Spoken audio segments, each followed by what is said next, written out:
খেলার ছলে ষষ্ঠীচরণ হাতে লোফেন যখন তখন।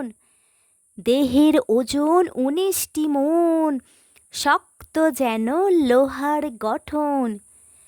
একদিন এক গুন্ডা তাকে বাঁশ বাগিয়ে মারল বেগে।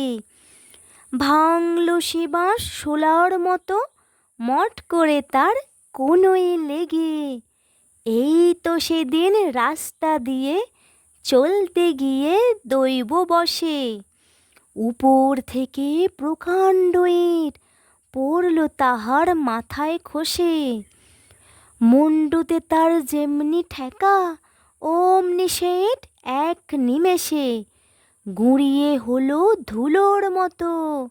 ষষ্ঠী চলেন মুচকি হেসে। ষষ্ঠী যখন ধমক হাঁকে, কাঁপতে থাকে দালান বাড়ি। ফুঁয়ের জ্বরে পথের মোড়ে উল্টে পড়ে গরুর গাড়ি। ধুমস কাঠের তক্তা ছেড়ে মোচড় মেরে মুহূর্তেকে ১০০ জ্বালা জল ঢালে রোজ স্নানের সময় পুকুর থেকে।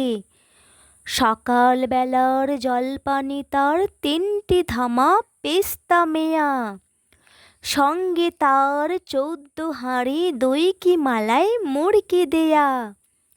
দুপুর হলে খাবার আসে কাতার দিয়ে ডেচকি ভরে। বরফ দেয়া ১৯ কুঁজো, শরবতে তার তৃষ্ণা হরে। বিকেলবেলা খায় না কিছু, গণ্ডা ১০ মন্ডা ছাড়া। সন্ধ্যা হলে লাগায় তেরে, দিস্তা দিস্তা লুচির তাড়া।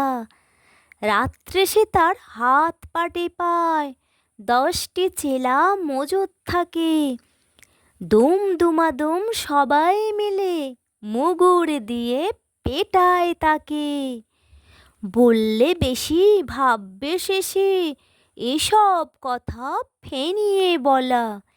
দেখবে যদি আপন চোখে, যাও না কেন বেনিয়াটলা।